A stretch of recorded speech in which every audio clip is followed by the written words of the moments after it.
buenas noches. Aquí estamos nuevamente en el piso de Canal 22 junto a mi queridísimo colega Adrián Salvucci haciendo el interés nacional.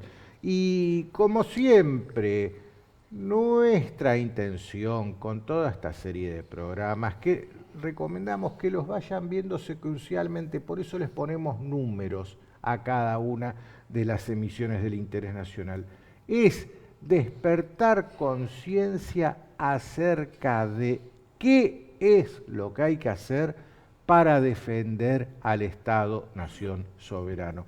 Y la principal de las amenazas que siempre tiene un Estado nacional soberano es que alguien le esté haciendo la guerra. Que no necesariamente la guerra tiene que ser otro país, no es el TEG esto, no.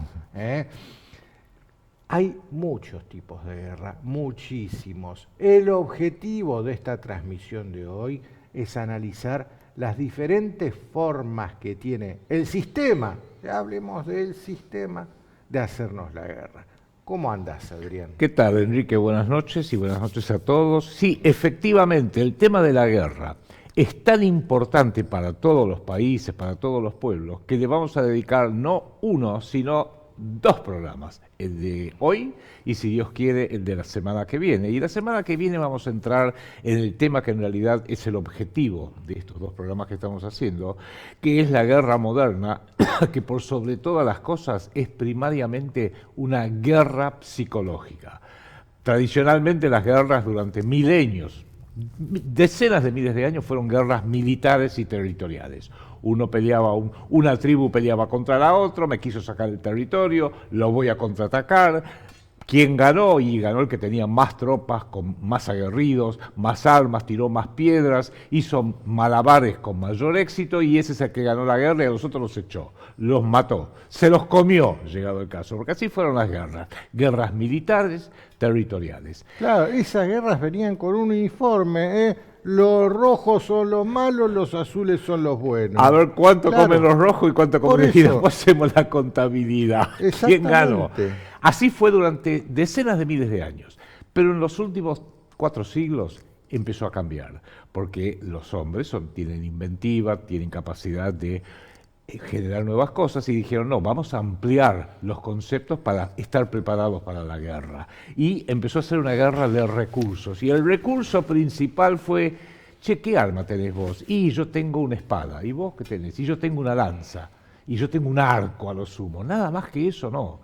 Y eran armas que requerían, esto sí hay que rescatarlo históricamente, mucho coraje, porque un hombre mataba a otro cuerpo a cuerpo. Se acercaba con una espada, touché. Se acercaba con una daga y se la enchufaba. Y si no eras enchufado vos, con la daga vos. Exactamente, si no la enchufabas vos, la espada y la daga te la iban a enchufar a vos. Así que más vale que vayas muy convencido, te des a vos mismo mucho ánimo, y hasta hace relativamente poco, hasta la Primera y Segunda Guerra Mundial, la tropa iba al combate a los gritos. ¿Por qué? Porque gritar daba coraje, gritar calienta el cuerpo, suelta la adrenalina, y si todos gritamos, más todavía, porque nos damos coraje entre todos. Pero después, a partir del siglo XX, fue cambiando la guerra pasó a ser recursos, sí, a ver cuántas dagas tenés. Muy especialmente hace 4 o 5 siglos se inventaron las armas de fuego. Y ya no había que tener tanto coraje, acercarse al tipo y enchufarle el cuchillo en la yugular. No, ya desde cierta distancia, si más o menos estuvo practicando, podía matar a alguien a 50 metros, a 60 metros. Requería, sí, coraje, desde luego, pero más que nada destreza, saber usarla, saber cargarla, apuntar bien, y si éramos 2 o 3 o 4, hacer una estrategia. Vos dispará de acá, yo disparo de allá, vos disparale a los primeros 3 de los Colorados y yo le disparo a los otros 3 de los Colorados, y así fue. Y se puso cada vez más compleja perdón, la guerra. Empezaron a influir los temas económicos, cuán fuerte es la economía de ese Estado, de Inglaterra, de Francia, de Alemania, de Rusia, del que fuera, cuán fuerte y cuánto apoyo tiene de los financistas, de los que proveen el dinero a los reyes, a los combatientes para poder armar un ejército, preparar un ejército, entrenar, pagarle el sueldo para que sea atractivo, para que inclusive tropas mercenarias estén dispuestas a pelear. No me interesa para qué país, a mí me están pagando bien. Entonces yo peleo, como hizo alguno de los reyes de lo que era Hessen, en Prusia, en Alemania, en la zona de Frankfurt. Sí, sin ir más lejos, hoy mismo también hemos visto tropas mercenarias en esta guerra actual. Eugeni Prigozhin con su grupo Wagner, presta servicios a al mí país me que lo garpan. contrata. Se alquila ejército, for rent. Y eso se fue haciendo cada vez más complejo, no cabe ninguna duda, y se llegó a lo que es el drama del siglo XXI, y ya se venía preanunciando en el siglo XX, que es la guerra híbrida. ¿Qué es la guerra híbrida? Todo es un frente. El frente militar, el frente económico, el frente financiero, el frente cultural, el frente de generar miedo, el frente de las leyes que dicen vos tenés que ir a la guerra. ¿Por qué? Porque lo decidió hacer el rey, o el presidente, o el primer ministro, o el parlamento, no importa, tenés que ir a la guerra. Y así ya fue desde la Primera Guerra Mundial en adelante. También la capacidad tecnológica y científica, mis armas son mejores que las tuyas. Japón, tenés unos bombarderos fantásticos, tenés unos soldados aguerridos, Segunda Guerra Mundial, ¿no? Pero yo inventé una arma nueva.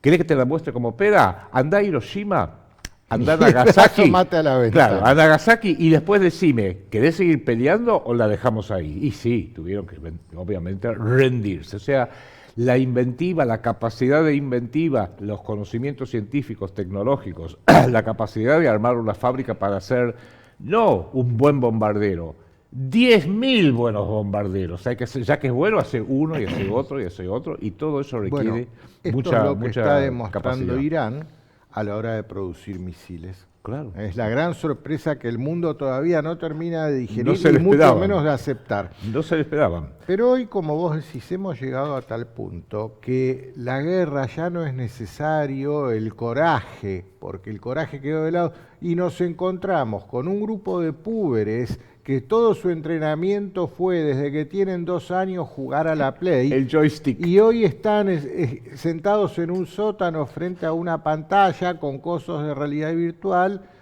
atacando objetivos reales. Capaz que están en la sede de la CIA, en Langley, Virginia, controlando un dron que está atacando a Irak o a Yemen o a donde sea, lejísimo, porque lo hacen todo Y el día. están satelital. matando gente de verdad. Porque Y eso- la gente eso es- en el terreno muere, pero ellos en un sótano jugando a la Play. Otro factor importantísimo que acaba de decir Enrique, hasta la Primera Guerra Mundial, el grueso el plano era militar, entonces el grueso de los muertos, de los combatientes, de los heridos, de los sacrificados, eran hombres en el campo militar. Pero ya hacia finales de la Primera Guerra Mundial y decididamente en la Segunda Guerra Mundial, no, son todos combatientes, son todos buenos o son todos malos. Vamos a bombardear las ciudades de Alemania, vamos a bombardear las ciudades de Inglaterra, vamos a bombardear las ciudades rusas, vamos a bombardear las ciudades de Japón, especialmente ahora que tengo un arma nueva que los japoneses ni se la imaginan. Eso, digamos, primer tema que hay que ir diciendo, porque la guerra fue evolucionando, transformándose en algo muy laberíntico, mucho más difícil de entender que allá está, como en las películas de la Edad Media o de la Antigüedad, allá está el ejército enemigo formado, acá estamos nosotros, bueno, vamos a ver quién mata la mayor cantidad de soldados. Otro factor muy importante que hay que tenerlo presente, y esto tiene mucho que ver con lo que está pasando hoy en Palestina, es que la guerra básicamente fue guerra pública, un Estado contra otro Estado, Inglaterra contra Francia, Alemania contra la ex Unión Soviética, entre estados públicos, y eso tiene algunas ventajas y desventajas. La principal, Banderas. En claro, el frente de batalla banderas, cada uno tenía su bandera. escudos, ya desde el Imperio Romano. La principal ventaja era que podía haber una autoridad más o menos central que decía, vamos a hacer la guerra a aquel porque no me gusta, porque nos peleamos, lo que sea, y el que se resistía lo agarraban, lo fusilaban, lo mataban, lo metían preso, lo que sea. Pero también Hay guerras privadas, de eso ya venimos hablando y vamos a seguir hablando, que son las guerras que de repente se desatan, mucho más sutiles, entre los think tanks, entre las ONG, entre los lobbies, entre las corporaciones. Cuidado, las corporaciones modernas, la que tú quieras, hacen un planeamiento, básicamente a 5 años planeamiento estratégico. ¿Qué vamos a hacer en los próximos 5 años? Y dentro de esos 5 años, el primer año es un planeamiento táctico. ¿Qué quiere decir eso? Vamos a hacer un planeamiento estratégico. Yo fabrico autos. Bueno, ¿qué me puede llegar a pasar si viene otra planta de autos y los hace mejores y más baratos?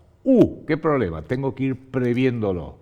Y para el primer año, para el año que viene, bueno, ¿cuántos autos vamos a vender? ¿Cuántos empleados necesitamos? ¿Cuántos sueldos hay que pagar? ¿Cuánto metal hay que comprar? ¿Quién me va a ser mi proveedor de repuestos, etcétera, etcétera? O sea, un año de planeamiento táctico. ¿Qué vas a hacer? Describímelo, anótamelo. Y 5 años de planeamiento estratégico. Si viene un competidor que no lo viste venir y te puso una fábrica de autos mejor a la tuya, ¿qué vas a hacer? Por eso el planeamiento estratégico requiere capacidad de previsión, por lo menos a 5 años en las empresas, ¿no? Vos fíjate un detalle importantísimo que tiene que ver con el mundo corporativo. Hasta los 80, el marketing en el mundo corporativo era algo muy tradicional, muy de la publicidad y listo. Pero a partir de los años 90 comenzaron a incorporar a través de ciertos gurúes del marketing y ciertos libros que fueron bestseller entre todo el mundo corporativo, términos militares, términos de guerra. Sí. En mi época me acuerdo que el marketing se basaba básicamente en publicidad, precio, promoción y distribución. Distribución era la palabra. Hoy esa palabra distribución ya no existe. La palabra es logística. Logística es un término que viene de la jerga militar. De la guerra. Logística es proveer los recursos al frente de combate. Eso es la logística. Y los recursos son básicamente las municiones y el personal. Y el mundo del marketing comenzó a incorporar en su jerga todos los términos de uso militar. Y entonces estamos hablando de que las empresas se han incorporado al mundo de la guerra. Son pequeñas unidades militarizadas. Entonces tenemos guerra pública entre los estados, privada entre las corporaciones y operadores privados, pero hay una tercera tipo de guerra, que es la que hoy se está haciendo generalizada, que es la guerra irregular, que se basa en gran medida en el engaño. Porque, por ejemplo, y esto tiene que ver con algo que está muy en las noticias hoy en día, yo soy un estado, otro estado me invade, bueno, tengo razón, explico, hay organizaciones internacionales, la ONU, lo que sea, como me invadió o me atacó o me hizo algo mal, yo con mis fuerzas armadas voy a contraatacar. Perfecto. ¿Qué pasa cuando a un estado, a un pueblo entero le dicen, vos no podés tener estado? ¿Cómo no? No podés tener estado. Estoy hablando de Palestina específicamente. No podés tener estado. Te lo robé. ¿Y cómo hago para defenderme? No sé, como no tenés Estado, no podés tener una fuerza armada. Bueno, evidentemente Palestina, a quienes le robaron, le usurparon su Estado-nación soberano, a partir de 1948, el régimen sionista israelí, le dice, bueno, yo evidentemente tengo algo que hacer porque me han robado, violan a mis mujeres, incendian mis casas, se han robado mis plantaciones, mis campos de alimentación, todo, algo tengo que hacer. Bueno, voy a armar una fuerza militar informal. Algún amigo me tira algunas armas, me permite, bueno, voy a utilizarlas para que por lo menos tenga alguna capacidad de defensa. Entonces, ¿qué pasa? No. Como son fuerzas irregulares, son terroristas. Pero pobre tipo, no tiene un Estado, el Estado siempre es el que controla las Fuerzas Armadas. ¿A quién obedece el ejército de los Estados Unidos? A un fulano en el Pentágono en Washington. ¿A quién obedece el ejército argentino cuando le dijeron andar a recuperar Malvinas? A una Casa Rosada, un Ministerio de Defensa que estaba en Buenos Aires, que son los que le dan las órdenes. Pero si a un pueblo no se le permite tener un Estado-nación soberano, ¿quién está ahí para dar las órdenes? O no se defiende, con lo cual va a ser diezmado, como está pasando con Palestina desde hace 80 años, o tiene que tomar alguna medida. Pero las medidas que tomen van a ser con fuerzas irregulares, terroristas, terrorismo islámico. Es el mejor ejemplo que pudiste haber traído. Y ahora subámonos al DeLorean de nuestro amigo Cúneo y bajémonos en 1947 en Jerusalén. Sí, sí. ¿Qué pasaba ahí?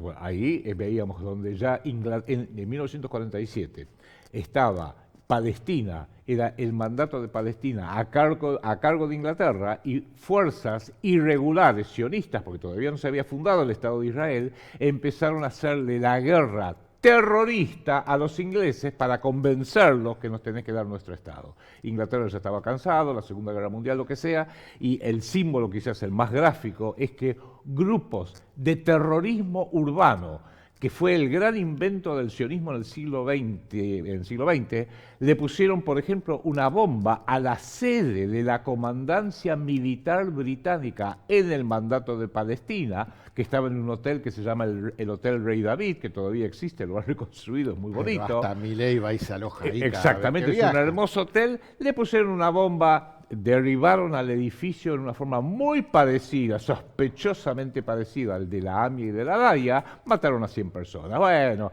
daño colateral. Es más, el terrorismo urbano de poner bombas en edificios públicos o privados, no hay ninguna diferencia, lo inventa el sionismo con el grupo Irgun Zwei Leumi, que era un grupo terrorista dirigido por Menachem Begin. Los que sepan un poquito de historia recordarán que Menachem Begin, en vez de condenarlo como un terrorista, terminó siendo primer ministro del Estado de Israel.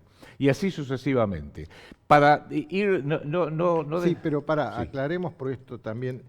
¿Cuáles eran los otros dos grupos terroristas que trabajaban en esa época previa a la fundación del Estado de Israel? El grupo Stern, por un terrorista que se llamaba Abraham Stern, que lo mataron los ingleses porque hacía ataques contra Inglaterra para obligar a Inglaterra a darles la libertad, la independencia, y fue reemplazado este Abraham Stern por un tal Yitzhak Shamir, que luego también fue premiado como primer ministro de Israel. Y el otro fue el grupo Haganah, que más o menos trataba de colaborar con los ingleses. Bueno, ¿y qué pasó con estos tres grupos terroristas que cometían actos de terrorismo antes de la fundación del Estado de Israel? ¿Qué pasó el día que se funda el Estado de Israel? Che, hermano, juntémonos, no hagamos tres grupos, hagamos un solo grupo con una bandera que tiene una franja azul arriba, el Nilo, franja azul abajo, el Éufrates, una estrella de vida en el medio, y somos las fuerzas de defensa israelí. Y esto nos lleva al siguiente tema. El IDF. El IDF, porque fuerzas de defensa es una forma de decir, no,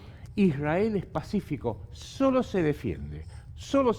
Y ahí empezamos con, esto va a ser el tema para la semana que viene, si Dios quiere.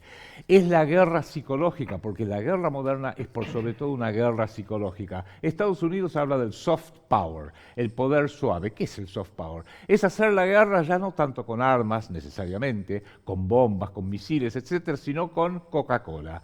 Cambiar la forma como la gente nos percibe. Hollywood. Películas de Hollywood donde siempre son las fuerzas norteamericanas salvando al mundo y es la bandera norteamericana, que ahí te ponen algunos metales solemnes para decir, no, la bandera norteamericana, las fuerzas del cielo, diría Javier Milei, que son los que terminan ganando. Y siempre, por supuesto, en esta guerra psicológica, que es el tema que más nos preocupa, hay que tener presente que ya no tiene frentes de batalla, no decimos allá están los buenos, acá están los malos, viceversa, lo que sea.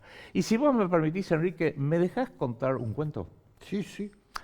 Ustedes están viendo este programa. Hagan de cuenta que en este momento estamos hablando con Enrique, que es un gran amigo mío, estamos hablando y yo le tiro el vaso de agua.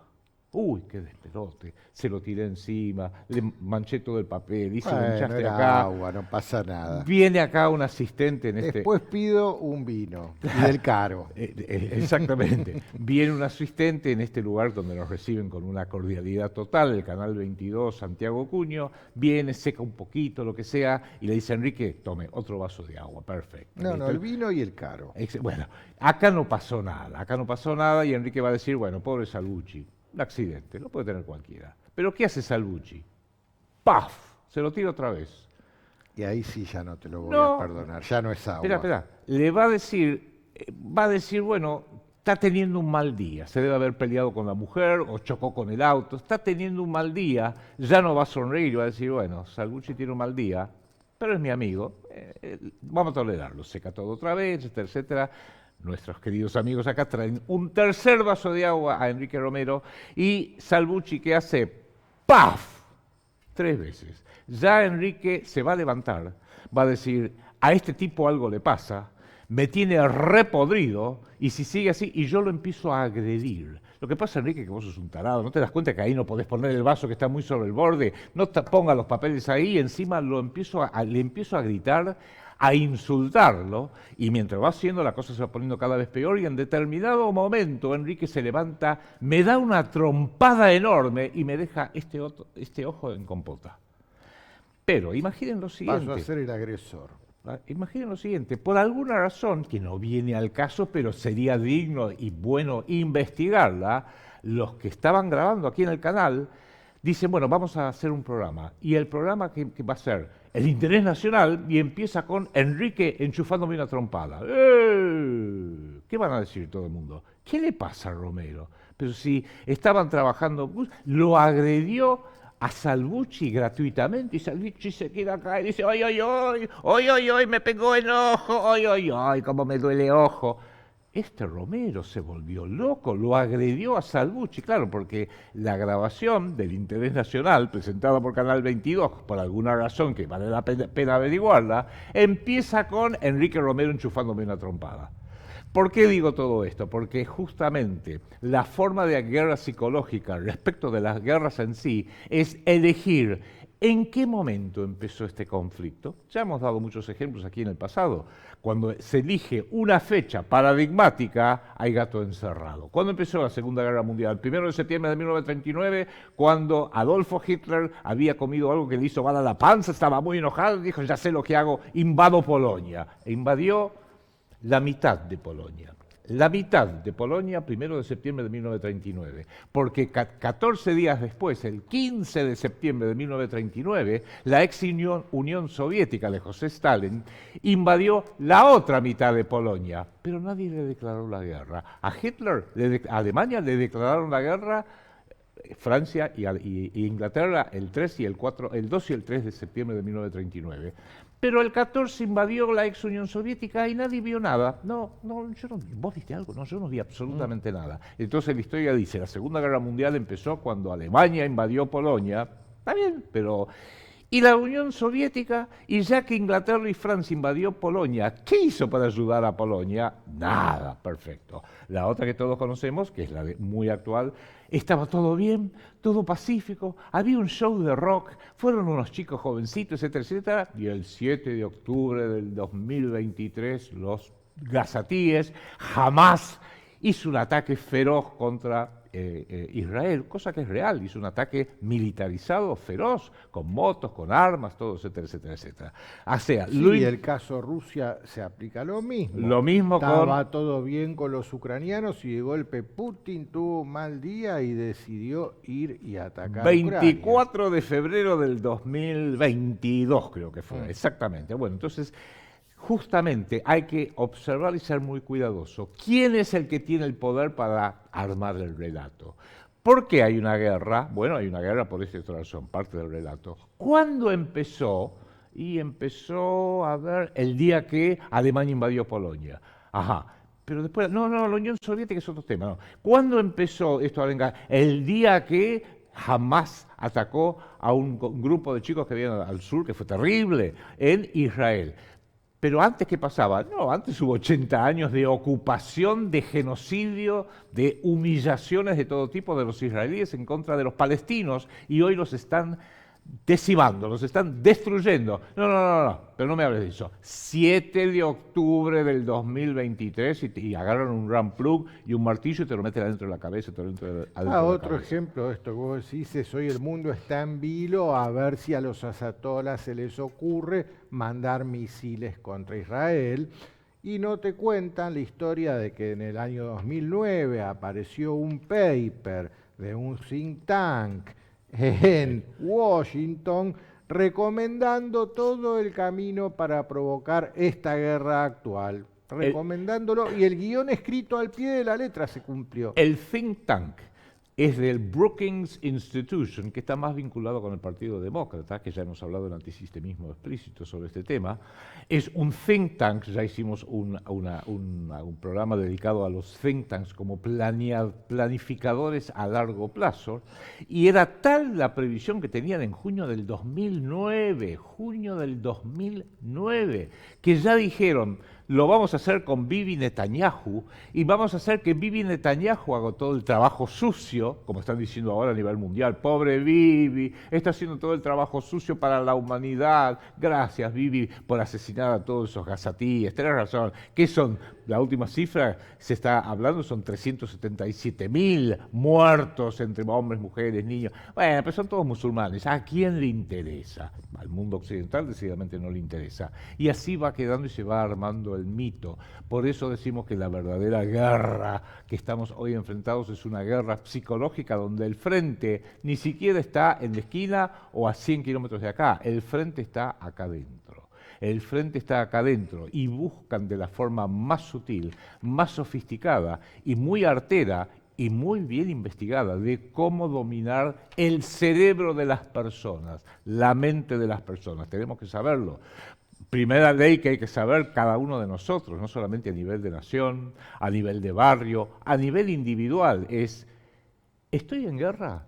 Porque como dijo el gran Sun Tzu en El arte de la guerra hace 2500 años, que era este estratega militar chino, hace 2500 años dijo, el que cree que no está en guerra, no se defiende. Entonces, ¿qué mejor para un comandante que hacerle pensar al enemigo con el cual quiere entrar en guerra y derrotarlo, hacerle creer, dominarle la cabeza y decir, pero si no hay guerra, ¿de qué quieres que me defienda, Romero? Si no estamos en guerra. Entonces, si yo le hago creer a todo un pueblo, no estás en guerra, y peor, que sus enemigos son sus amigos, los norteamericanos son tus amigos, los ingleses son tus amigos, déjate de joder, la Unión Europea es amiga, los malos son fulano, mengano, sultano, y te hacen la lista, Irán es malo, son todos malos, los buenos somos nosotros que traemos, y ahí viene el uso de las palabras, traemos la paz, traemos la democracia, cuidamos los derechos humanos, yo soy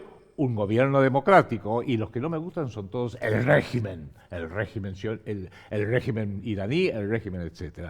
Todo esto es lo que en definitiva tenemos que ir previendo y preparando, y nos gustaría desarrollarlo más, si nos quieren acompañar y nos lo permiten, en la segunda parte que haríamos la semana que viene, dando algunos ejes de lo que es esta maldita guerra psicológica, Psy-War, Psychological Warfare, lo llaman los norteamericanos, la CIA, los ingleses, el Instituto Tavistock la tiene muy en claro y es fácil de identificarla, y cuando la identificaste al enemigo.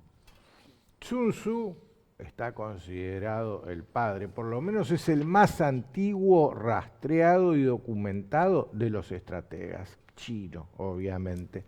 Él decía, si vas a ir a la guerra, que tu enemigo no lo sepa.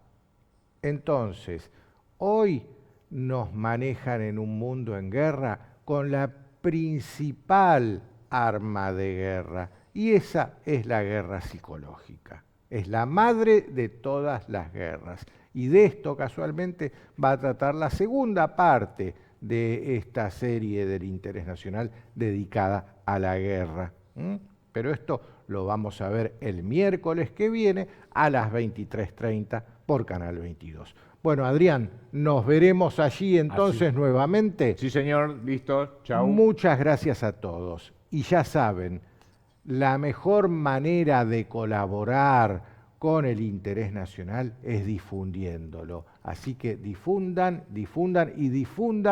todas las actividades y todos los programas del Canal 22, porque ya saben, el ciberpatrullaje está rastreando por todos lados, y la ciberpatrulla marca Falcon se está llevando a unos cuantos puestos. Bueno, gracias, Adrián. Chau a todos. Chau.